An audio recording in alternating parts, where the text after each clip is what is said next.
সালাতের অর্থ হচ্ছে নিকটবর্তী হওয়া, মুখ ঘুরানো, মুতাওয়াজ্জা হওয়া। ওই যে হযরত ইব্রাহিম আলাইহিস সালাম বলেছিলেন, ইন্নী ওয়াজ্জাহতু ওয়াজহিয়া লিল্লাযী ফাতারাস সামাওয়াতি ওয়াল আরদ। জানেন আপনারা? পড়েন, ইন্নী ওয়াজ্জাহতু ওয়াজহিয়া লিল্লাযী ফাতারাস সামাওয়াতি ওয়াল আরদা হানিফা ওয়া মা আনা মিনাল মুশরিকিন। নিশ্চয় আমার মুখ ঘুরায় দিলাম কার দিকে? যিনি আকাশ এবং জমিনের স্রষ্টা, সব কিছুর মালিক যিনি, তার দিকে আমি মুতাওয়াজ্জা হলাম। নামাজের অর্থই হচ্ছে মুতাওয়াজ্জা হওয়া, মুখ ঘুরিয়ে দেওয়া, চেহারা ঘুরিয়ে দেওয়া। আর নামাজের আরেক অর্থ হচ্ছে নিকটবর্তী থেকে আরো নিকটবর্তী হওয়া। আল্লাহ রাব্বুল আলামিন বলেন, নিকটবর্তী হতে হলে ওয়াসজুদ ওয়াকতারিব, সেজদা দাও আর সেজদার মাধ্যমে আমার নিকটবর্তী হয়ে যাও। সেজদা দিলেই আল্লাহর নিকটবর্তী হওয়া যায়। কোন সুবহানাল্লাহ। সাহাবী, আল্লাহ নবীর সাহাবী প্রশ্ন করেছেন, নবীজি, বান্দা কখন আল্লাহর নিকটবর্তী হয়ে যায়? নবীজি বলেছেন, বান্দা যখন সেজদা দেয় তখন আল্লাহর বান্দার মাঝে কোনো হিজাব থাকে না, একদম আল্লাহ পাকের নিকটবর্তী হয়ে যায় বান্দা যখন সেজদায় পড়ে যায়। সুতরাং নামাজ হচ্ছে নিকটবর্তী হওয়া, সালাত এটা হচ্ছে নিকটবর্তী হওয়া। নামাজ ফরজ হওয়ার কারণ হচ্ছে এই যে মানুষ আল্লাহর বান্দা বা গোলাম হিসেবে সৃষ্টি হয়েছে, তাই একমুখী হয়ে এর বন্দিগি করা এটা হচ্ছে তার স্বাভাবিক একটা প্রকৃতি। আল্লাহ রাব্বুল আলামিন এই প্রকৃতির দাবি মিটাবার জন্যই নামাজের ব্যবস্থা করেছেন। মানুষের ফিতরত, মানুষের নেচার, মানুষের ফিতরত হচ্ছে এই যে কারো না কারো কাছে মাথা নত করা,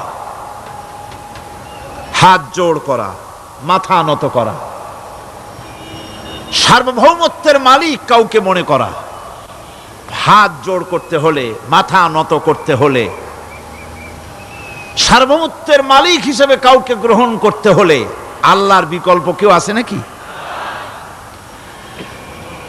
ইসলামের মূল দাওয়াতটা হলো ফিতরাত অনুযায়ী দাওয়াত দেওয়া হয়েছে, মানুষ যেন মাথা নত করে, গোলামি করে।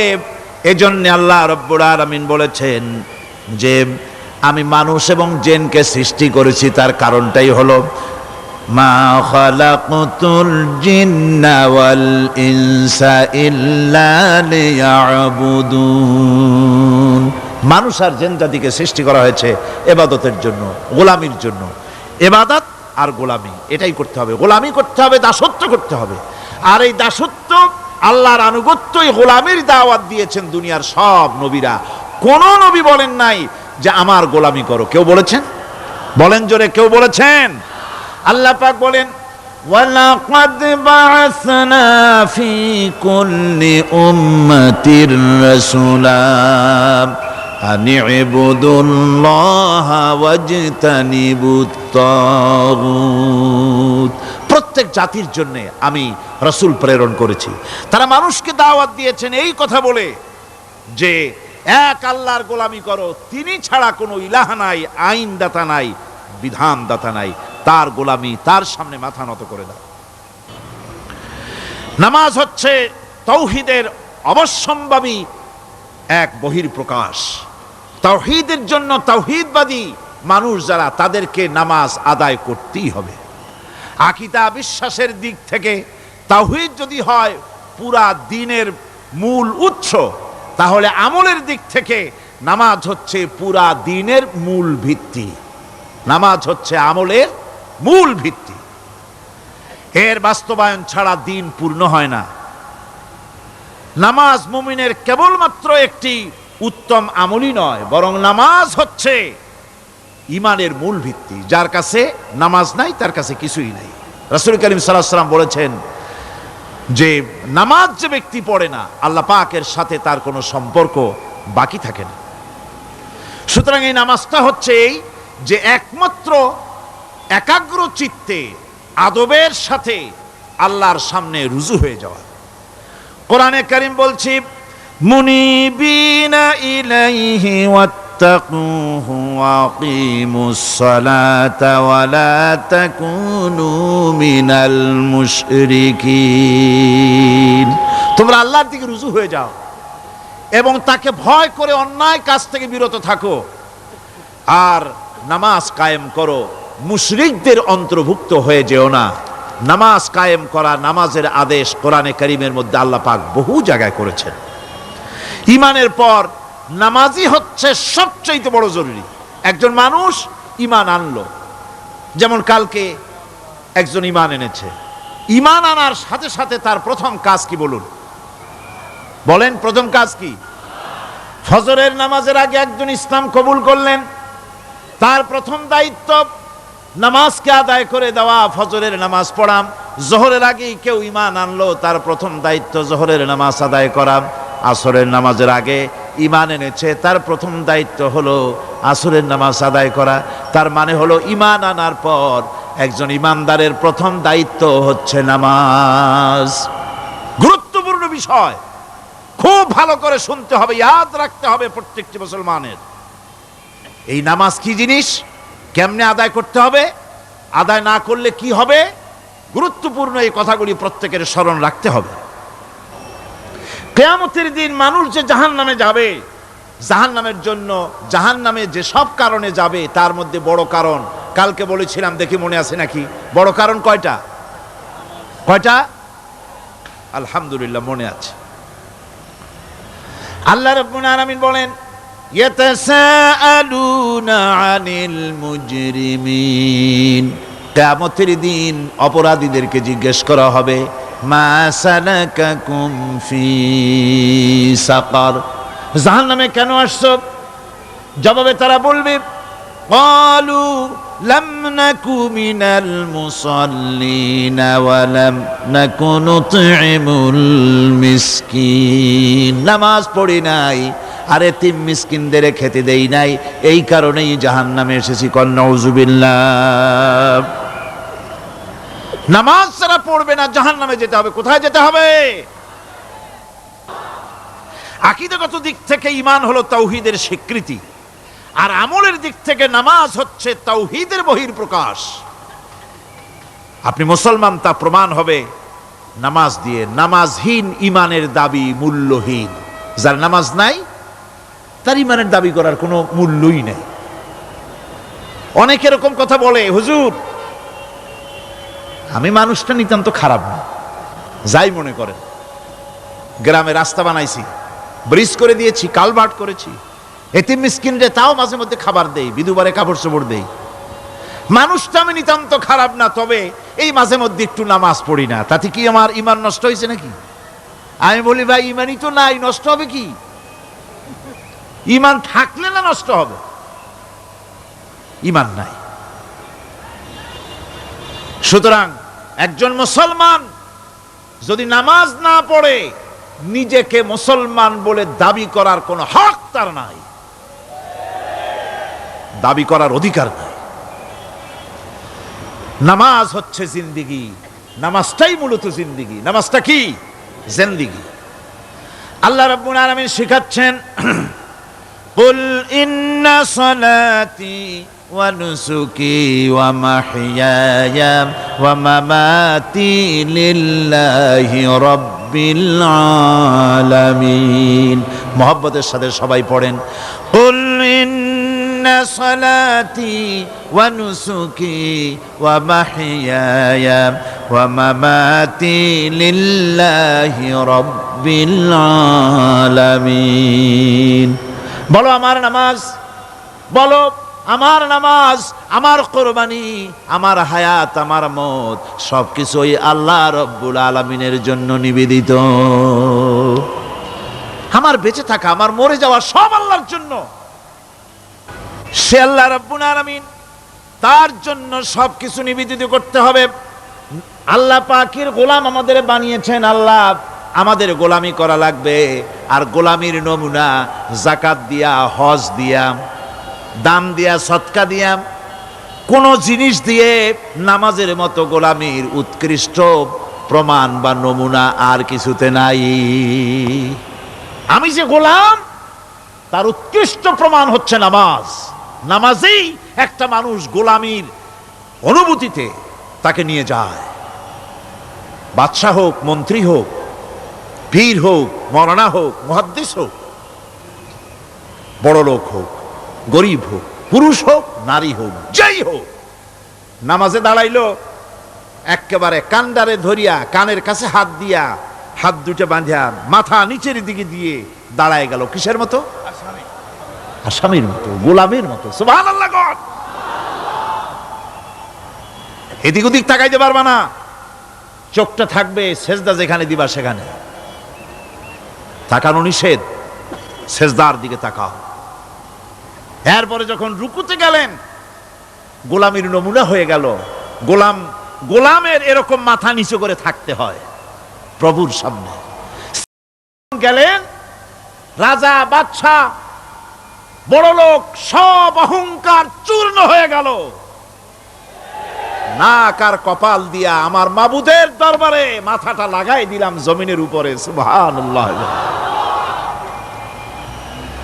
আমি আমার ভাষায় বলি, আমি আমার ভাষায় কথাটা এভাবে বলি, এই জমিনটা যদি কাগজ হয় আর আমার নাকটার কপালটা যদি কলম হয়, তাহলে আমি যে গোলাম দৈনিক 5 বার আমার নাক আর কপাল দিয়া জমিন নামক কাগজের উপরে, দাস খতের উপরে দৈনিক 5 বার নাক আর কপাল দিয়া সই করে দেই, আল্লাহ আমি তোমার গোলাম, আর কারো গোলাম নই, আমি একমাত্র তোমার গোলাম। ঘুমের থেকে উঠে সেজদা দিয়া বলি, দুপুরের সময় কাজ ফালাইয়া আর একবার বলি, বিকেল আসার আগেই আসরে আর একবার বলি, দিন যখন শেষ হয় আর একবার বলি, রাতে যখন শুতে যাই আর একবার সেজদা দিয়া ঘোষণা করি, মাবুদ আমি তোমার গোলাম। সুবহানাল্লাহ। নামাজ হচ্ছে ইসলামের গণ্ডির মধ্যে প্রবেশের প্রমাণ।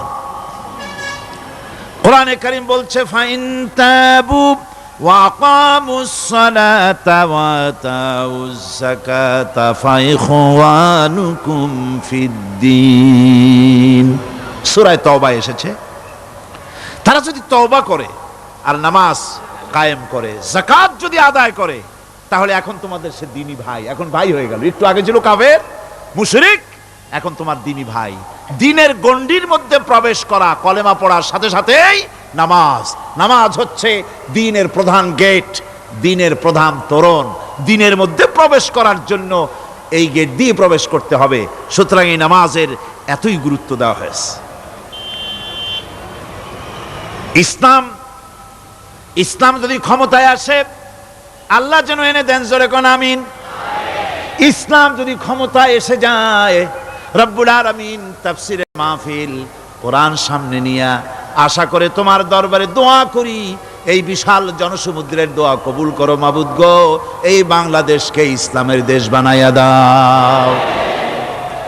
দেশটা যদি ইসলামের হয়ে যায়, আইন যদি আল্লাহর হয়, শাসন যদি সৎ লোকেরা করে, রব্বুল আলামিন কোরআন শরীফে বলেন, তাহলে তারা 4টা কাজ করবে। আল্লাযীনা মাক্কান্নাহুম ফিল আরদ আকামুস সালাতা ওয়া আতাউজ যাকাত ওয়া আমারু বিল মা'রুফি ওয়া নাহাউ আনিল মুনকার। মুমিনেরা ক্ষমতায় এসে প্রথম যে কাজটা করবে, প্রথমে ক্ষমতা এসেই নামাজ বাধ্যতামূলক করবে। প্রথম কি? ওয়াজ নসিহতে অনুরোধ করা হবে না, বাবাজিরা আল্লাহর রাস্তায় নামাজটা পড়ে না। রেডিও এবং টেলিভিশনের মাধ্যমে রাষ্ট্রপ্রধান অর্ডার করে দিবেন, যারা আকেল বালিগ সকলের জন্য নামাজ বাধ্যতামূলক, নামাজ পড়তেই হবে, এটা অর্ডার। বেলা যখন 1টা বেজে যাবে, বেলা যখন 1টা বাজবে, সমস্ত মসজিদে আজান শুরু হয়ে যাবে। আজানের সাথে সাথে অফিস, আদালত, কল কারখানা, ক্ষেত খামার, শিক্ষাঙ্গন সব ডেডলক হয়ে যাবে। আধা ঘন্টার জন্য বন্ধ হয়ে যাবে।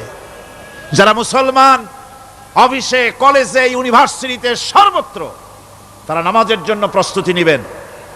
আধা ঘন্টার ভিতরে নামাজ আর খানা সেরে আবার কলেজ চলবে, বিশ্ববিদ্যালয় চলবে, কল চলবে, কারখানা চলবে, ক্যান্টনমেন্ট চলবে, সেক্রেটারিয়েট চলবে, সব আপন গতিতে চলতে থাকবে। আল্লাহর রহমত, বরকত আকাশ ফেড়ে নাজিল হয়ে যাবে। আর এই অর্ডার যে দেওয়া হবে, নামাজ পড়বেন সেখানে। থানায় যখন আজান হবে, থানায় আজান হয়ে গেছে, থানার স্টাফ, পুলিশ যারা আছে জামাতে খাড়া হয়ে যাবে, ইমামতি করবেন ওসি সাহেব। এসপির অফিসে এসপি সাহেব ইমামতি করবেন, ডিসি সাহেব তার অফিসে ইমামতি করবেন, মন্ত্রী সেক্রেটারিয়েট ইমামতি করবেন, প্রেসিডেন্ট বঙ্গভবন ইমামতি করবেন, বিশ্ববিদ্যালয়ের ভাইস চ্যান্সেলরের ইমামতিতে সে জায়গার মুসলমান ছাত্র ছাত্রী, শিক্ষক শিক্ষয়িত্রী এক জামাতে নামাজ আদায় করবে। এই যদি হয় চিত্র দেশের, অপরাধ থাকবে? থানায় ওসি সাহেব নিজেই যদি জামাতের ইমামতি করেন, এইভাবে নামাজ আদায় করেন পুলিশদের নিয়ে জামাতে, ঘুষ আর খাবে তারা? এসপি সাহেবের অফিসে, ডিসি সাহেবের অফিসে মন্ত্রীরা যদি এভাবে নামাজ কায়েম করে, তাহলে কি অন্যায় অপরাধ কিছু থাকবে সমাজে? থাকবে না। সুতরাং নামাজ বাধ্যতামূলক করে দেওয়া হবে। নামাজ বাধ্যতামূলক, সকলকে নামাজ পড়তে হবে। নামাজ হচ্ছে অপকর্মের প্রতিবন্ধক। নামাজ পড়লে অন্যায় কাজ থেকে বাঁচার পথ। অন্যায় থেকে বাঁচাই কিসে? নামাজ। আল্লাহ রাব্বুল আলামিন বলেন, উতলু মা উহিয়া ইলাইকা মিনাল কিতাবি ওয়া কিমিস সালাম ইন্নাস সালাতা তানহা আনিল ফাহশাই ওয়াল মুনকার। হে নবী, এই কিতাব তেলাওয়াত করো, যা তোমার প্রতি অবতীর্ণ করা হয়েছে, এই কিতাব তেলাওয়াত করো আর নামাজকে প্রতিষ্ঠা করো। নিঃসন্দেহে নামাজ মানুষকে পাপাচার থেকে বাঁচায়া দেয়। অশ্লীলতা, পাপাচার থেকে মানুষকে বাঁচায় কে? জোরে চিল্লায় কোন কে? নামাজ। এই নামাজ মানুষকে অন্যায় কাজ থেকে বাঁচায় দেয়।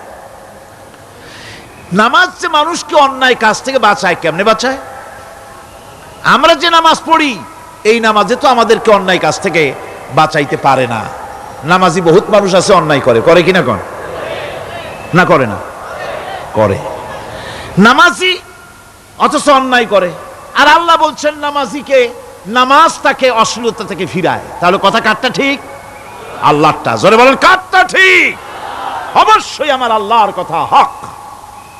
আমি ভুল করতেছি, আমি যেন কোথাও ভুল করতেছি, সামথিং ইজ রং, কোথাও যেন আমরা ভুল করে বসতেছি, সেই ভুলটা কি আমরা আবিষ্কার করতে চেষ্টা করবো ইনশাআল্লাহ। প্রথম যে কথাটা সেটা হচ্ছে এই যে আমরা যা নামাজে পড়ি আমরা তা বুঝি না। কথা ঠিক কিনা? আমি যদি এখন প্রশ্ন করি সামি আল্লাহু লিমান হামিদা অর্থ কি কোন, ফার্স্ট ডিভিশনে কয়েকটা লেটার নিয়ে ফেল করবেন এরকম লোক আছেন না নাই? সুবহান রাব্বিয়াল আলা অর্থ কি জানি না, সুবহান রাব্বিয়াল আযীমের অর্থ কি জানি না, দোয়া কুনুত অর্থ কি জানি না, তাশাহুদ অর্থ কি জানি না, সূরা ফাতিহার অর্থ কি জানি না। এমন কি উজুর মধ্যে কয়টা ফরজ তাও অনেকের জানা নাই। কথা কি বেশি বললাম না ঠিক বলছি? একজনে জিজ্ঞেস করলো, মিয়া উজুতে কয় ফরজ? কয় হুজুর কি মনে করেন যে বুঝি জানি না? এটা তো সাধারণ ব্যাপার, বলেন না কয় ফরজ? কয় উজুতে তো 17 ফরজ। কি কি? কয় হাত ধোয়া, পাও ধোয়া, মুখ ধোয়া, নাক ধোয়া, চোখ ধোয়া, জিহ্বা ধোয়া, মাথা ধোয়া। বলতে বলতে গুনে দেখা গেল প্রায় 19টার মতো বলছে। বলা হলো, মিয়া বললেন আপনি উজুতে ফরজ 17টা, কইলেন আপনি 19টা। কয় হুজুর জানি আরো, বলি না আপনাদের ভয়তে। উজু জানে না, নামাজ জানে না, তাকে এই নামাজ কেমনে ফিরাবে অন্যায় কাজ থেকে? কথা বুঝতে পেরেছেন? নামাজে আল্লাহু আকবার বললাম, এরপরে সানা পড়লাম, তারপরে সূরা ফাতিহা পড়লাম। সূরা ফাতিহার ভিতরে যে সমস্ত কথাগুলি বললাম সেই কথাগুলি বুঝি না, কি বলেছি তাও জানি না। এরপরে সুবহান রাব্বিয়াল আলা বলেছি, সুবহান রাব্বিয়াল আযীম বলেছি, সামি আল্লাহু লিমান হামিদা বলেছি, অর্থ কি জানি না। আল্লাহ তা শুনতে পান, যে ব্যক্তি আল্লাহর প্রশংসা করেন তিনি তা শুনতে পান। নামাজের মধ্যে আইডিয়া দেওয়া হচ্ছে, তুমি যে আল্লাহর জন্য নামাজ পড়তেছো, প্রশংসা করতেছো, এটা এমন নয় যে আল্লাহ পাক দেখছেন না বা শুনতেছেন না। তুমি যা বলতেছো, প্রশংসা করতেছো, আল্লাহ পাক তা শুনতে পাচ্ছেন। সামি আল্লাহু লিমান হামিদা। সুবহান রাব্বিয়াল আলা, আমি মহান সর্বশ্রেষ্ঠ আল্লাহ রাব্বুল আলামিনের পবিত্রতা ঘোষণা করছি, আমি তার প্রশংসা করছি। সূরা ফাতিহার কি আমরা বলি আপনারা ব্যাখ্যা দেখে বুঝে নিয়েন, সেগুলি আমি এখানে বলে বাকি কথা সব শেষ করতে পারবো না। নামাজে কি পড়েন সেটা যদি জানতেন, অবশ্যই আল্লাহ রাব্বুল আলামিনের কথা কার্যকরী হয়ে যেত। ইন্নাস সালাতা তানহা আনিল ফাহশাই ওয়াল মুনকার, নামাজ মানুষকে পাপের কাজ, অশ্লীলতা থেকে ফিরাতে পারে। আল্লাহ ইন্না বসায়ছেন, নিশ্চয়ই, বেশক, অবশ্যই নামাজ পাপ থেকে ফিরাবে। কিন্তু কেমনে ফিরাবে নামাজ তো বুঝি না, নামাজ তো বুঝি না। খালি সেজদা দেয় জনমের মতো, আর সেজদা কি? নামাজে যদি দেখে ইমাম দেরি করতেছে, আত্তাহিয়াত পড়তে দেরি হয়ে যাচ্ছে, পিছন থেকে সিগন্যাল মারে, ঠিক কিনা? বেয়াদব, বেয়াদব। তোমার নামাজ, তোমার আত্তাহিয়াত আগে শেষ হয়েছে, তাতে কি হয়েছে? চুপ করে বসে থাকো। ইমামকে কাশি দিয়া সতর্ক করার অধিকার তোমার নাই। যদি ইমামকে সতর্ক করার জন্য কাশি দিয়ে থাকো, তোমার নামাজ ফাসেদ হয়ে যাবে। এটা ফাজলামি করার জায়গা না, এটা নামাজ। এর নাম কি? ধীরে সুস্থে নামাজ পড়তে হবে। অনেকে মসজিদটারে মনে করে জেলখানা, ঢুকতে যত দেরি, বেরোতে পারলে যেন বাসে যান ছটফট করে। সিনেমার মধ্যে গিয়ে ঘন্টার পর ঘন্টা বসে থাকে, খারাপ লাগে না? মসজিদে কেরাত যদি একটু লম্বা পড়ে, পিছনে বসে খালি কি যে করে মনে মনে বলতে থাকে যে ইমাম এমন কাঁচা ছাড়া ছাড়ি না। আর গান যখন শোনে শুনতেই থাকে, কত মজা, ঘুম আসে না। নাউযুবিল্লাহ। সুতরাং নামাজে কি পড়েন সেটা আপনাকে বুঝতে হবে। সঠিকভাবে নামাজ পড়ার পরও যদি কোনো মানুষের সঠিকভাবে, ভালো করে শোনেন, সঠিকভাবে নামাজ পড়ার পরেও যদি কোনো মানুষ পাপের থেকে না ফেরে, তাহলে বুঝতে হবে একথা, পানি আর সাবান দিয়া কাপড় ধুলে কাপড়ের ময়লা যাবে, কিন্তু পানি আর সাবান দিয়া কয়লা জনমের মতো ধুইলেও কয়লার ময়লা যাবে না। কথা বুঝে আসছে? এর থেকে আর উত্তম দৃষ্টান্ত আমার কাছে নাই। নামাজ পড়ার পরেও যদি চরিত্র ভালো না হয়, বুঝতে হবে নামাজ হচ্ছে না, কাঙ্ক্ষিত মানের নামাজ আদায় হচ্ছে না। আল্লাহর নবী বলেছেন, যার নামাজ পাপ কাজ হতে ফিরাতে পারলো না, তার নামাজ নামাজি নয়। আবার শুনুন, রাসূল বলছেন, যার নামাজ তাকে পাপের কাজ থেকে ফিরাতে পারলো না, তার নামাজ নামাজ নয়। ওইটা নামাজ হয় নাই, যার জন্য তার পাপ থেকে তারে ফিরাইতে পারছে না। আর কিয়ামতের দিন বেনামাজিরা সবচাইতে বেশি অপমানিত হবে। সবচাইতে বেশি অপমানিত হবে কারা? বেনামাজিরা। কিভাবে?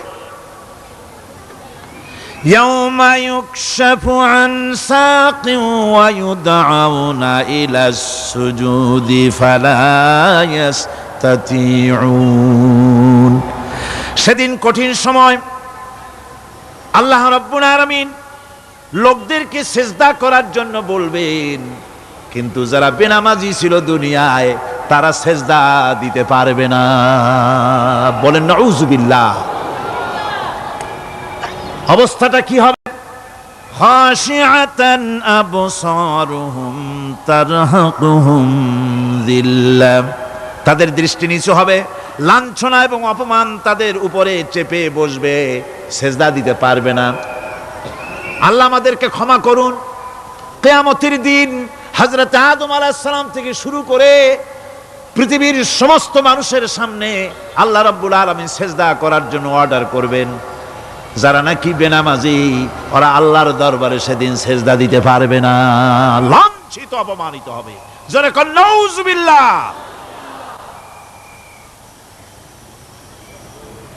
নামাজ, মুমিনের নামাজ একরকম, মুনাফিকের নামাজ হলো আর এক রকম। মুনাফিকরাও নামাজ পড়ে, পড়ে কিনা কন? মুনাফিকেরাও নামাজ পড়ে। মুনাফিকেরা যখন নামাজ পড়তে যায় আল্লাহ রাব্বুল আলামিন বলতেছেন ওয়াইদা কামু ইলাস সালাতি কামু কুসালা। মুনাফিকেরা যখন নামাজ পড়তে দাঁড়ায়, নামাজে আসে ঠিক তারা, কিন্তু নামাজের জন্য দাঁড়ায় খুব শৈথিল্যভাবে দাঁড়ায়, কাহিলি সুস্তি, এ জায়গা চুলকায়, পায়জামা ধরে টান দেয়, টুপিটা ঘুরে আয়, এদিক ওদিক তাকায়। মুনাফিকের নামাজ দেখলেই ঠিক পাওয়া যায় যে বেটা মুনাফিক। এইভাবে সে দাঁড়ায়। তার নামাজটা কি জন্য? ইউরাউনান নাসা ওয়ালা ইয়াযকুরুনাল্লাহা ইল্লা কালিলা। তাদের নামাজ হচ্ছে মানুষকে দেখাবার নামাজ। নাউযুবিল্লাহ। এখন দেখবেন এই মৌসুম আসছে, নামাজের মৌসুম, বেনামাজিদের নামাজের মৌসুম। জনসভা হচ্ছে, নির্বাচন আসতেছে, নামাজে রক্ত হয়ে গেছে, তাড়াতাড়ি আজান হয়ে গেল। টুপি না থাকলে রুমাল একটা মাথায় দিল, উজু আছে কি না আছে, আল্লাহু আকবার, যা আছে কপালে হয়ে যাক। মানুষকে দেখাবার জন্য এরা নামাজ পড়ে। এরা আল্লাহর শরণার্থে নামাজ খুব কম লোকই করে। এরা হচ্ছে মুনাফিক। দুনিয়া এবং আখিরাতে কল্যাণের জন্য একমাত্র মাধ্যম হচ্ছে নামাজ। দুনিয়াও যদি কল্যাণ চাই, আখিরাতেও যদি কল্যাণ চাই, তাহলে এর জন্য কি করতে হবে? কি করতে হবে? আমার কথা নয়, আল্লাহ রাব্বুল আলামিনের কথা শুনুন। রব্বুল আলামিন বলেন ক্বাদ আফলাহাল মুমিনুন আল্লাযীনা হুম ফি সালাতিহিম খাশিউন ওয়াল্লাযীনা হুম লিয-যাকাতি ফাঈলুন ওয়াল্লাযীনা হুম লিফুরুজিহিম হাফিজুন। নিশ্চিতভাবে সেই সব মুমিন কল্যাণ লাভ করবে, নিশ্চিতভাবে।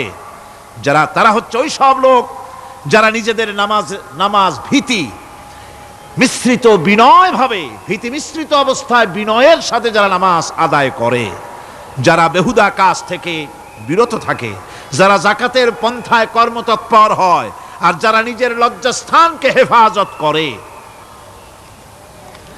এরপরে আল্লাহ পাক বলেন ওয়াল্লাযীনা হুম লিআমানাতিহিম ওয়া আহদিহিম রাউন ওয়াল্লাযীনা আলা সালাওয়াতিহিম ইউহাফিজুন ওয়াল্লাযীনা আলা সালাতিহিম হাফিজুন। আর যারা তাদের আমানতকে পূর্ণ করে, আমানত এবং তাদের ওয়াদা চুক্তি পূর্ণ করে, এবং যারা নিজেদের নামাজ সমূহকে পূর্ণভাবে হক আদায় করে নামাজ পড়ে, নামাজের যারা হেফাজত করে, এরা কারা? এরা হচ্ছে উলাইকা হুমুল ওয়ারিসুন আল্লাযীনা ইয়ারিসুনাল ফিরদাউসা হুম ফিহা খালিদুন।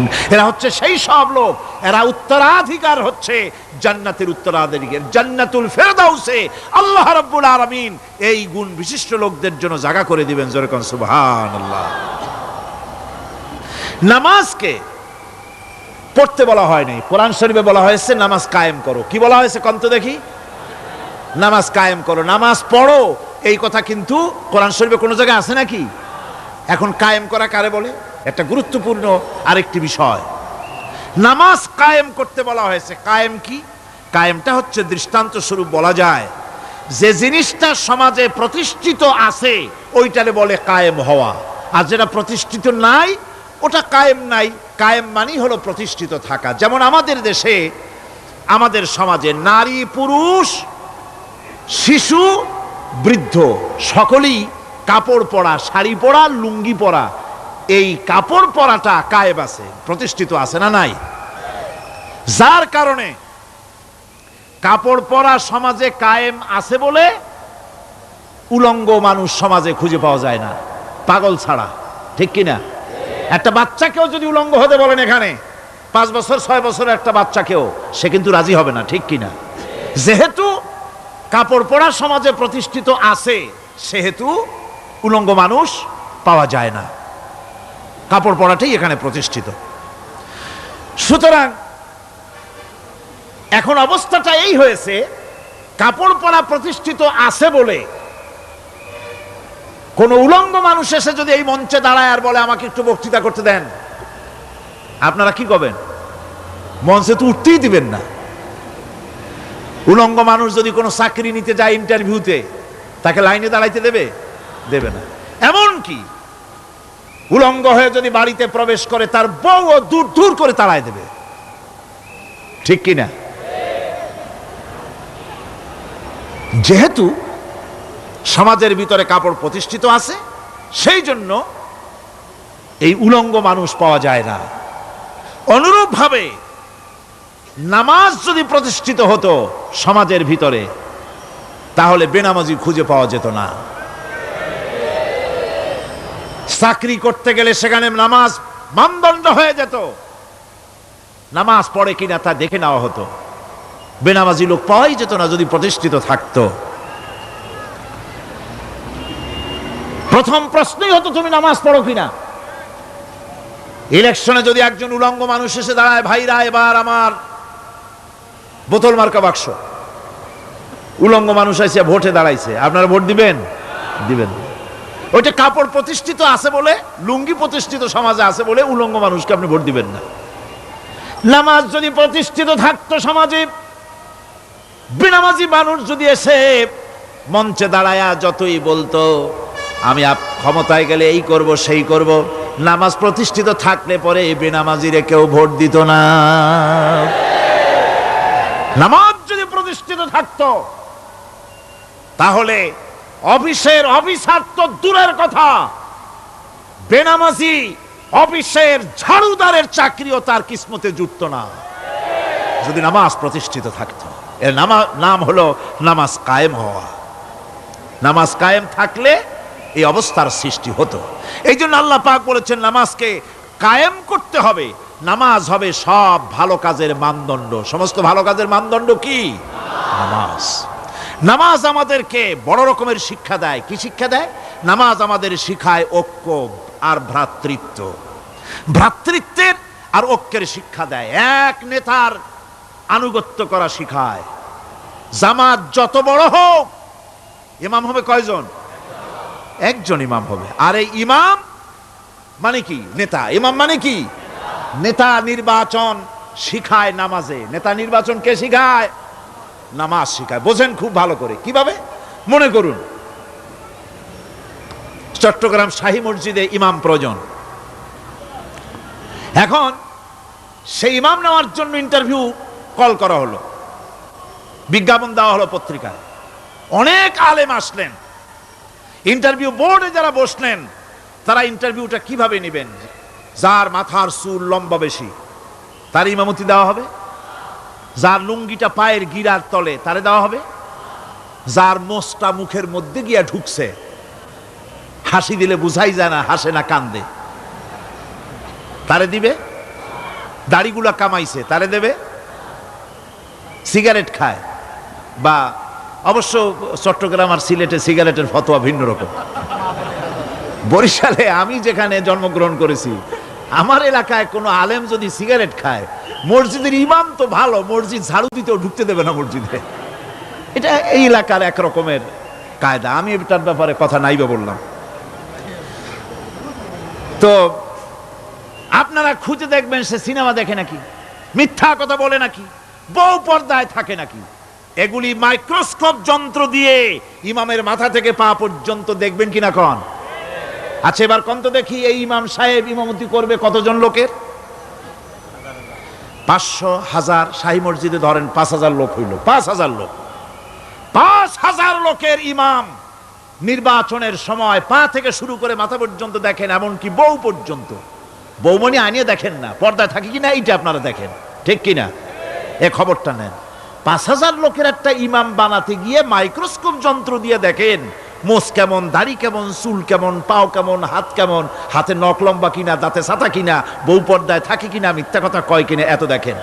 আর যখন নির্বাচন আসে তখন 2.5 থেকে 3 লক্ষ মানুষের জন্য একজন এমপি নির্বাচিত হয়। সেই ইমামকে বাছাই করার জন্য নামাজ পড়ে কিনা, জিনাকার কিনা, মদখোর কিনা, সুদখোর কিনা, ঘুষখোর কিনা, বদমাশ কিনা বাছাই করা হয় না।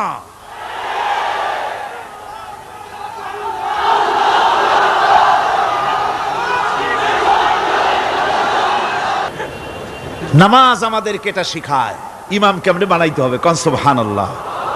নামাজ ঐক্য শিখায়, নামাজ ভ্রাতৃত্ব শিখায়, নামাজ পারস্পরিক মহব্বত শিখায়, নামাজ নেতা কেমন হওয়া উচিত, নেতা নির্বাচন শিখায়।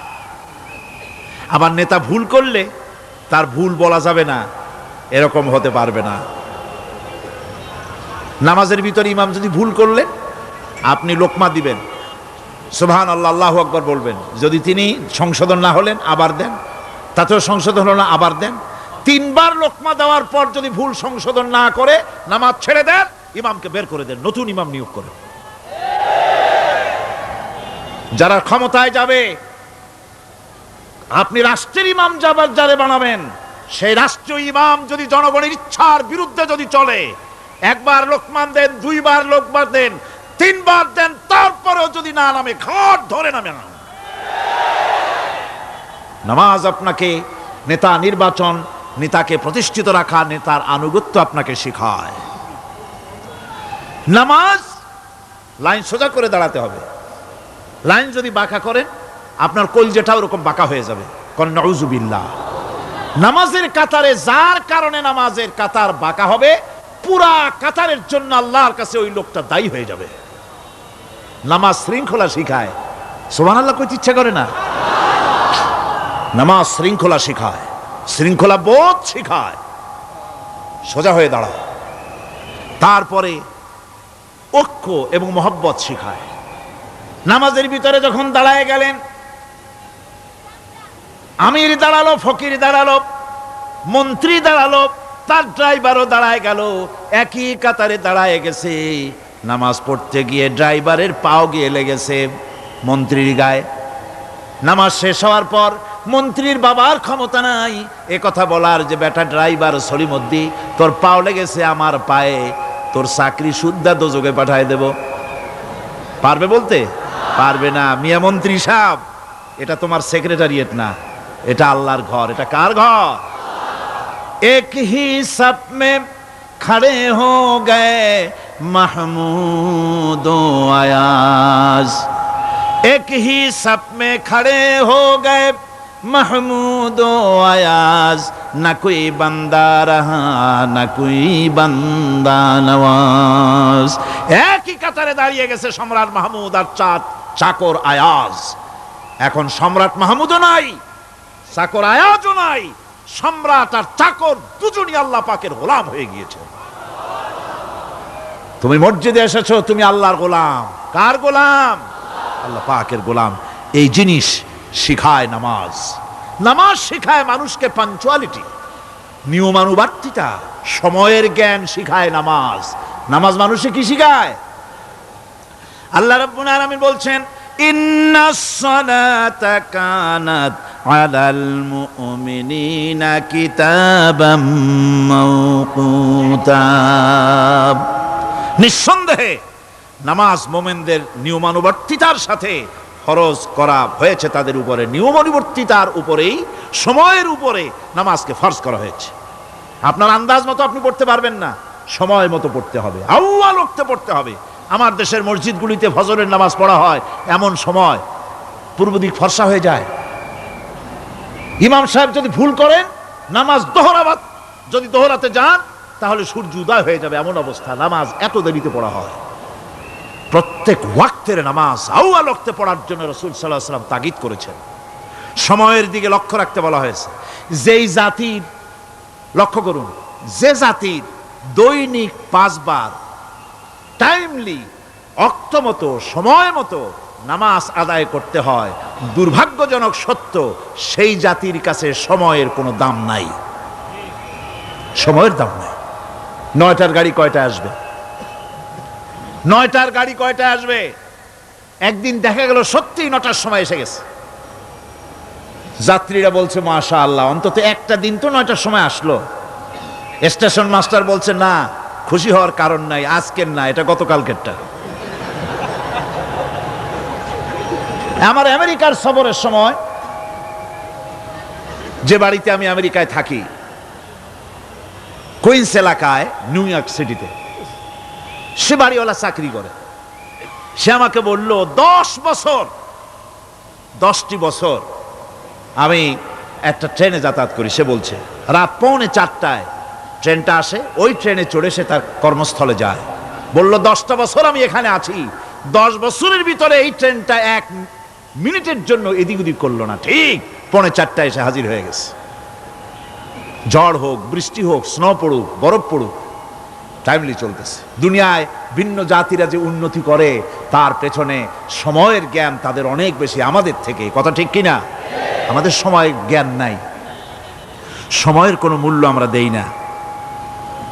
2টার সময় মিটিং হবে, মন্ত্রী সাহেব আসেন 5টার সময়, ঠিক কিনা? বক্তৃতার জন্য সময় দেওয়া হয়েছে 20 মিনিট, নাহমাদু অনুসল্লি আলা কইয়া সুর দিয়া 35 মিনিট গেছে নাহমাদু কইতে কইতে। সময় 20 মিনিট, তা তার মনেই নেই। এই যে সময়ের জ্ঞান নাই, এটা ব্যর্থতা। নামাজ মানুষকে সময়ের জ্ঞান শিখায়, কোন আলহামদুলিল্লাহ। এই সময়ের জ্ঞান আমাদেরকে শিখতে হবে। এবার আমি আপনাদের সামনে বলতে চাই, আল্লাহর নবী জনাবে মুহাম্মদ রাসূলুল্লাহ সাল্লাল্লাহু আলাইহি ওয়াসাল্লাম নামাজের ব্যাপারে কি বলছেন। এতক্ষণ তো আল্লাহর কথা শোনালাম, কার কথা শোনাইছে? আমার আল্লাহর নবী বলেন, নবীকে প্রশ্ন করা হলো, ইয়া রাসূলুল্লাহ আইয়ু শাইইন আহাব্বু ইনদাল্লাহি ফিল ইসলাম, ইসলামের মধ্যে আল্লাহর কাছে কোন জিনিসটা বেশি প্রিয়? আল্লাহর কাছে ইসলামের কোন জিনিসটা বেশি প্রিয়?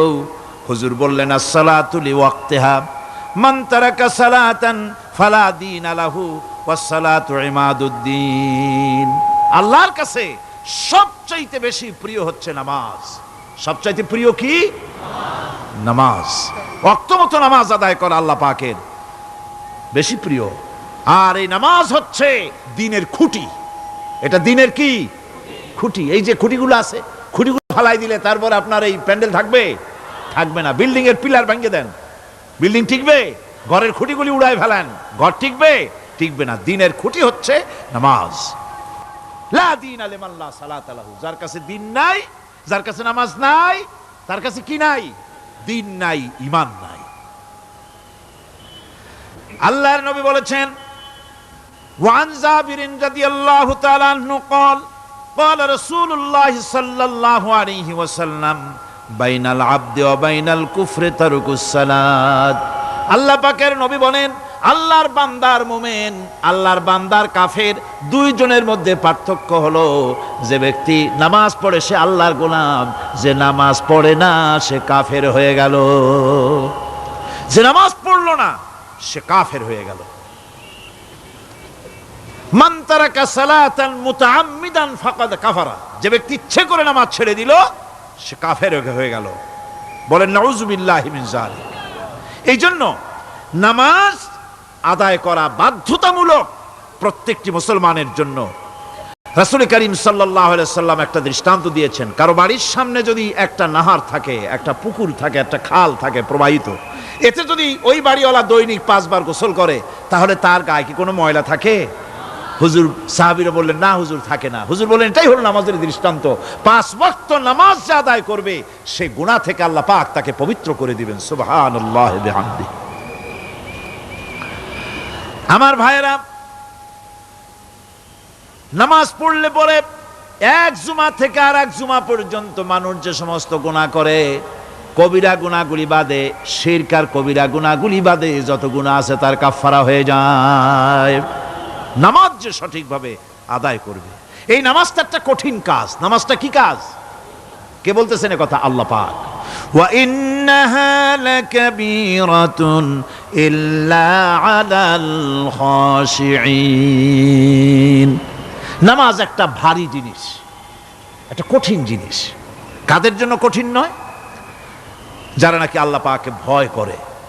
আল্লাযীনা ইয়াযুন্নুনা আন্নাহুম মুলাকু রাব্বিহিম ওয়া আন্নাহুম ইলাইহি রাজিউন। যারা নাকি একথা মনের ভিতরে ধারণা করে যে আল্লাহ রাব্বুল আলামিনের দরবারে আমার হাজির হওয়া লাগবে, মোলাকাত করা লাগবে, এই চিন্তা যারা করে তাদের জন্য নামাজ মোটেই কষ্টকর নয়, নামাজ মোটেই তাদের জন্য অসহনীয় নয়, বোঝা নয়, ভার নয়।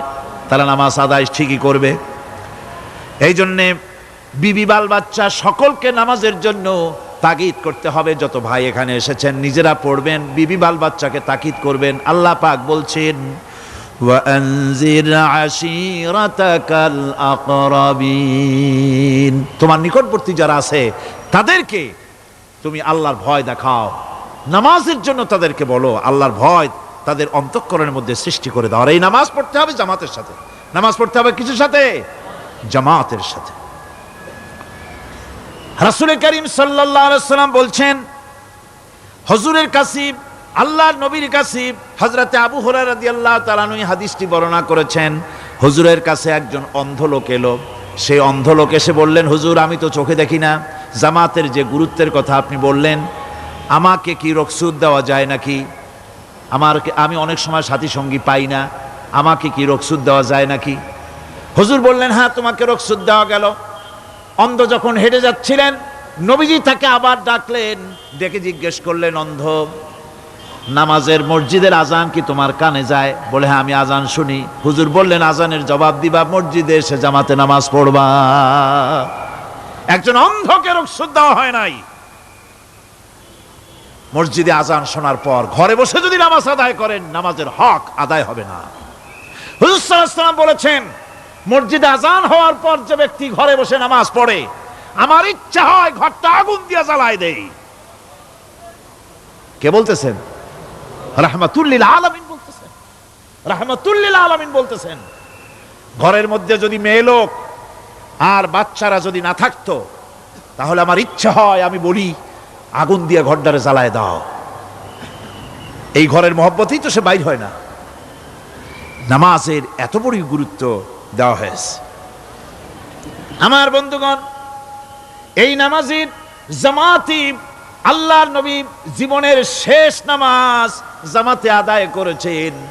জীবনের শেষ নামাজটাও জামাতে আদায় করলেন। তখন তার এমন অবস্থা, এত অসুস্থ, দাঁড়াতে পারেন না, হাঁটতে পারেন না।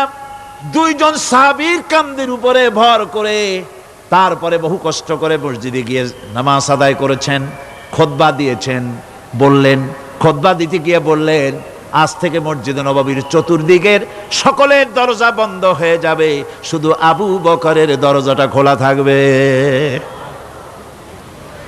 আল্লাহর নবী বললেন, আল্লাহ রাব্বুল আলামিন এই পৃথিবীতে তার এক বান্দাকে জাগতিক সব সম্পদ দিতে চেয়েছিলেন, কিন্তু সে বান্দা সব জাগতিক সম্পদকে উপেক্ষা করে মাবুদের সঙ্গে দেখা করা বেশি জরুরি, বেশি পছন্দ মনে করেছেন। এতটুকুন কথা নবীজি বললেন, কেউ কিছু বুঝলো না। হযরতে আবু বকর রাদিয়াল্লাহু তাআলা আনহু হুজুরের এই কথা শুনে কাঁদতে কাঁদতে তিনি অস্থির হয়ে যাচ্ছেন। সাহাবীরা চিন্তা করলেন, হুজুর কার কথা বলেছেন, তাতে কান্নার কি আছে? বয়োবৃদ্ধ, জ্ঞান বৃদ্ধ হযরতে আবু বকর রাদিয়াল্লাহু তাআলা আনহু বুঝতে পেরেছেন এই পৃথিবীর সব সম্পদ তো আল্লাহ হুজুরকেই দিতে চেয়েছিলেন। তিনি সমস্ত সম্পদকে উপেক্ষা করে তার মাবুদের সঙ্গে দেখা করার জন্য প্রস্তুতি নিয়েছেন। তার মানে হলো আল্লাহর নবী বিদায় হয়ে যাবেন, আমরা নবী থেকে এতিম হয়ে যাব।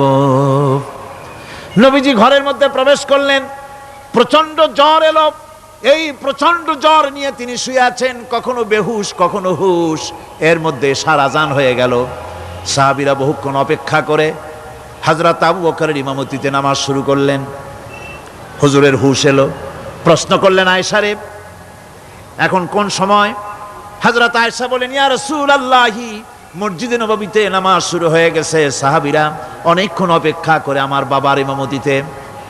নামাজ পড়তেছে সবাই, কিন্তু সাহাবীরা কেঁদে কেঁদে নামাজের মধ্যেই কাঁদতে কাঁদতে অস্থির হয়ে যাচ্ছে।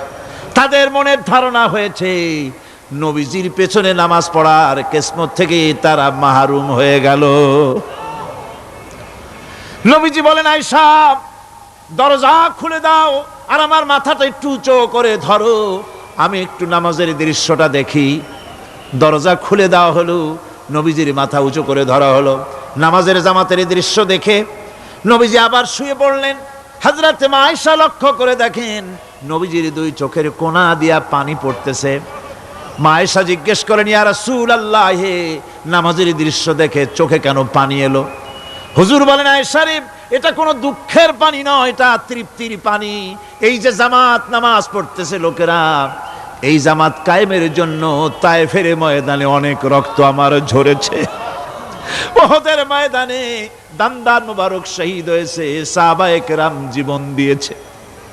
এই যে জামাত আমি দেখতে পেলাম, ভবিষ্যতের একটা ছবি যেন চোখে ধরা পড়লো। আমার মনে হলো কিয়ামত পর্যন্ত এই পৃথিবীতে আমার যত উম্মত আসবে তারা এইভাবে করে জামাতে নামাজ আদায় করবে। নবীজির মাথার কাছে মালাকুল মউত যখন এসে গেছেন, আমার ভাইরা, এই পৃথিবীতে যত নবীরা এসেছিলেন মৃত্যুর সময় সমস্ত নবীরা শেষ কথা যেটা বলেছেন, হাদিস, সমস্ত নবীরা উম্মতের জন্য মৃত্যুর মুহূর্তে শেষ কথা যেটা বলেছেন সেটা হলো আসসালাত, আসসালাত, নামাজ, নামাজ। আমার নবী যখন বিদায় হয়ে যান, বিদায় মুহূর্তে মেয়ের কথা বললেন না, কলিজার টুকরা নাতির কথা বললেন না, জামাইয়ের কথা বললেন না, স্ত্রীর কথা বললেন না, মৃত্যুর সময় শেষ কথা বললেন আসসালাত, আসসালাত ওয়া মা মালাকাত আইমানুকুম, নামাজ, নামাজ, আমার উম্মতেরা নামাজ, আমার উম্মতেরা নামাজ ছেড়ে দিও না, নামাজ। যেই নবী উম্মতের জন্য এত কাঁদলেন, নামাজের জন্য এত কথা বলে গেলেন, আল্লাহ রাব্বুল আলামিন নামাজের জন্য এত নির্দেশ করলেন, নবীজি ইন্তেকালের সময় নামাজের কথা বলে দিলেন, সেই মুসলমান আজ নামাজ আদায় করে না, নামাজ পড়ে তো নামাজ শুদ্ধ হয় না। হযরতে হুযায়ফা রাদিয়াল্লাহু তাআলা আনহু তিনি একবার ইয়েমেন সফর করেছিলেন, এক মসজিদে নামাজ পড়লেন, একজনকে তিনি নামাজ পড়তে দেখলেন, নামাজ পড়তে দেখে তিনি অপেক্ষা করলেন, লোকটার নামাজ হয়ে যাওয়ার পর তিনি প্রশ্ন করলেন, আল্লাহর বান্দা, তুমি কতদিন এরকমের নামাজ পড়তেছ? তিনি বললেন, প্রায় 40 বছর তো হবে আমি এরকম নামাজ পড়তেছি। হযরতে হুযায়ফা বলেন, তুমি কি আমারে চেনো? কয়, না, চিনি না। হযরত হুযায়ফা বললেন, আল্লাহর বান্দা শোনো, আমি হচ্ছি আল্লাহর নবী মুহাম্মদুর রাসূলুল্লাহ সাল্লাল্লাহু আলাইহি সাল্লামের সাহাবী হুযায়ফা। ও আল্লাহর বান্দা, তুমি যেভাবে নামাজ পড়েছো এই রকম যদি 40 বছর নামাজ পড়ে থাকো, আল্লাহর কসম করে বলি, নবীজি যে নামাজ শিখাইছেন তোমার সে নামাজ হয় নাই, রাসূলুল্লাহর নামাজ হয় নাই। নামাজ পড়লেই হবে না, রাসূলুল্লাহ বলেছেন, সাল্লু কামা রাআইতুমুনি উসাল্লি, নামাজ পড়ো সেইভাবে যেভাবে আমারে পড়তে দেখো। বিশ্বাস করুন ভাইরা, নামাজ যদি না হয়, হরতাল করিয়া, মিছিল করিয়া, বিক্ষোভ করিয়া, যে কোনো আন্দোলন করে ইসলামকে বিজয়ী করা যাবে না যতক্ষণ পর্যন্ত নামাজ সহি না হবে। নামাজ হচ্ছে ফাউন্ডেশন, নামাজ নাই কিচ্ছু নাই। ঠুকঠাক করে 2টা সেজদা দিয়ে উঠে যাবেন, আপনার ইসলামী আন্দোলনের 4 পয়সার দাম নাই। নামাজ আগে, জিহাদের ময়দানেও নামাজ, যেখানে আছেন ওখানেই নামাজ পড়তে হবে, আর তা পড়তে হবে আদবের সাথে, মুহাব্বতের সাথে। আপনারা বিরক্ত হচ্ছেন না তো? হাদিস শরীফ থেকে শোনাচ্ছি, আল্লাহর নবী এক জিহাদ থেকে ফিরে এসেছেন, রাত কাটাচ্ছেন, শিবির তাবু গেড়েছেন, কয়েকজনকে পাহারার দায়িত্ব দিলেন রাতের বেলায় পাহারা দিতে। বাই রুটেশন, 2 জন ঘুমাবে, 2 জন পাহারা দেবে। 2 জনের ভাগ্যে পাহারা পড়লো রাত 12টার পরে, পাহারা দিতেছেন। 2 জনের একজন বলল, 2 জন জেগে না থেকে আমরা একজন ঘুমাই, একজন পাহারা দেই, কোনো অসুবিধা হলে আমার উঠায় দিও। বলে ঠিক আছে। একজন ঘুমায় গেল, একজন পাহারা দিতেছে। তিনি আবার মনে করলেন খামোখা দাঁড়ায় না থেকে সময়টা নামাজের মধ্যে কাটায় দেই। তিনি নামাজ পড়া শুরু করে দিলেন। দুশমন এসে গেছে। দুশমন দূরে দেখতেছে, একটা গাছের মতো দেখা যায়, অন্ধকারে মানুষ না গাছ বোঝার জন্য তীর নিক্ষেপ করলো। তীরটা এসে তার বাম হাতের ভিতরে বাহুতে ঢুকে গেল। নামাজ ছাড়লেন না। এরপরে দুশমন আর একটা তীর মারলো, সেই তীর তার ডান বাহুতে লেগে গেল। সাহাবী তাড়াতাড়ি রুকুতে গিয়ে নামাজ আদায় করলেন। আর ওই দুশমন বুঝতে পারলো যেটা মানুষ। দুশমন দৌড় দিল। নামাজ শেষ করে সাথীকে উঠালেন। সাথী উঠে দেখে দুই দিকে দুই তীর বসানো। ভাই, তোমার গায়ে তীর কেন? বললেন, আপনি যখন ঘুমায় গেলেন আমি ভাবলাম খামোখা দাঁড়ায় থেকে সময় নষ্ট না করে সময়টা নামাজের মধ্যে কাটাই। নামাজ পড়তেছিলাম, তীর আসতো বাম দিকে, কিন্তু নামাজে এত মজা পাচ্ছিলাম তেলাওয়াতে, তীর ঢুকেছে আমি খেয়াল করি নাই। আবার আর একটা তীর ঢুকেছে আমি খেয়াল করি নাই। দ্বিতীয় তীরটা যখন ঢুকলো মনে মনে ভাবলাম তৃতীয় আর একটা তীর এসে যদি আমার বুকের মধ্যে ঢুকে যায় আর আমি যদি শহীদ হয়ে যাই, নবীজি আক্রান্ত হয়ে যাবেন, এই চিন্তা না আসলে জীবন গেলেও নামাজ ছেড়ে দিতাম না। আবার জীবনটা গেলেও নামাজ ছেড়ে দিতাম না, এত মজা লাগতেছিল। নামাজ, নামাজ, এই নামাজ হচ্ছে মুসলমানদের সবচেয়ে বড় জিনিস। নামাজ হয় না, নামাজ যত পড়া হয় অধিকাংশ নামাজ হয় না। নামাজের ভিতরে তাদিল আর কাম, তাদিল করা ওয়াজিব। যতক্ষণ দাঁড়িয়ে থাকবেন, রুকুতে থাকবেন, যতক্ষণ দাঁড়ায় থাকবেন ততক্ষণ অন্তত এক তাসবিহ পরিমাণ তো বটেই। যদি তা না হয়, রুকুত থেকে দাঁড়ালেন, সেজদায় চলে গেলেন, ওয়াজিব তরক হলো। সো সেজদা দিলেন না, নামাজ ফাসেদ হয়ে গেল, নষ্ট হয়ে গেল নামাজ। এটা পাগলামি না। নামাজ সহিভাবে আদায় করতে হবে। নামাজ থেকে দাঁড়াবেন, রুকুত থেকে দাঁড়ায় গেলেন, বলবেন রব্বানা লাকাল হামদ। কোন রব্বানা লাকাল হামদ হামদান কাসীরান তাইয়্যিবান মুবারাকান ফীহি। একজন সাহাবী এই দোয়াটা পড়ছিলেন। নামাজ শেষ করে আল্লাহর নবী প্রশ্ন করলেন, নামাজের ভিতরে অতিরিক্ত এই কথাগুলি কে বলেছো? সাহাবী ভয় পেয়ে গেলেন।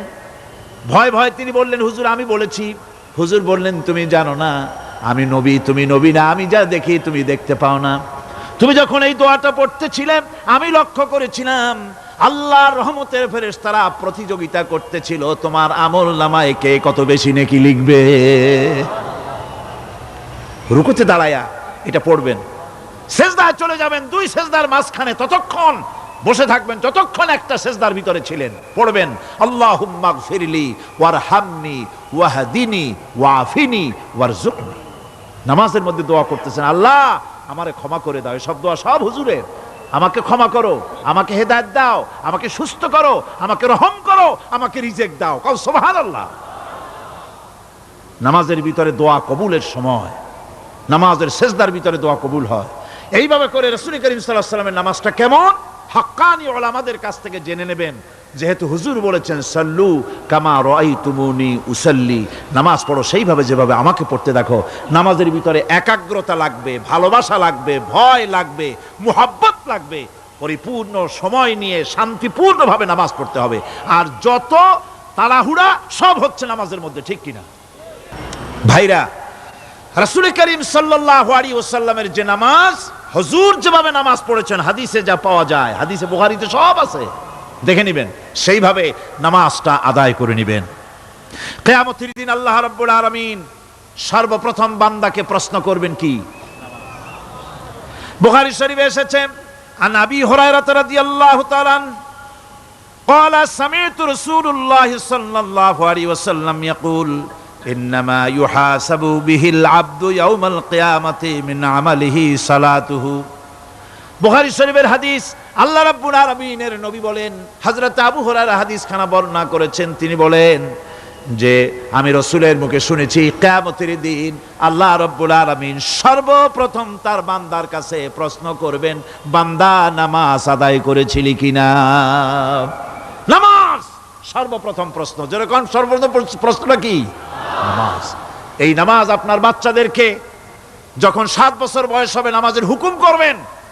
10 বছরে নামাজ না পড়লে প্রহার করতে বলা হয়েছে। নামাজের জন্য কড়াকড়ি করতে হবে। পুরুষ নারী মেয়েদের মাসের ভিতরে কখনো কখনো তাদের যে সমস্ত মাসলা মাসাইল আছে সেই অনুযায়ী কখনো তাদের ক্ষমা আছে, বাকি তাদের নামাজ পড়তে হবে। আর পুরুষের জন্য পাগল হয়ে যাওয়া, বেহুশ হয়ে যাওয়া ছাড়া নামাজ মাপ নাই, নামাজ পড়তেই হবে।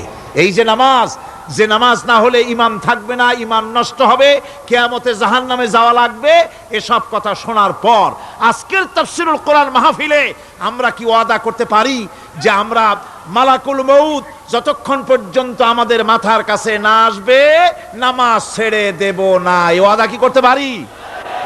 দুই হাত উঁচু করুন, বলেন ইয়া আল্লাহ, আমি তোমার নামে শপথ করছি, যতদিন মালাকুল মউত আমার মাথার কাছে না আসতেছে ততদিন পর্যন্ত ফরজ নামাজ, ফরজ রোজা ছেড়ে দেব না। ইয়া আল্লাহ, মৃত্যু পর্যন্ত আমার এই ওয়াদা পালনের তৌফিক আমাকে দান করো, আমিন। আল্লাহ পাক আমাদের এই ওয়াদা মঞ্জুর করুন, জোরে কোন আমিন। আলোচনার শেষ পর্যায়ে এখন আমরা মুনাজাতের দিকে যাব। দাঁড়ানো ভাইয়েরা সবাই বসেন, মুনাজাতে শরীক হন। আল্লাহ রাব্বুল আলামিন নামাজের জন্য আমাদেরকে দোয়া শিখাই দিয়েছেন, কোন সুবহানাল্লাহ। কে শিখাইছেন দোয়া? আল্লাহ পাক দোয়া শিখালেন, রব্বি জাআলনি মুকিমাস সালাতি ওয়া মিন যুররিয়াতি রব্বানা ওয়া তাকাব্বাল দুআ। আয় আল্লাহ, আমারে আমার বিবি বাল বাচ্চারে নামাজের উপরে প্রতিষ্ঠিত করো। আল্লাহ, তুমি দয়া করে দোয়া কবুল করো, জোরে কোন আমিন।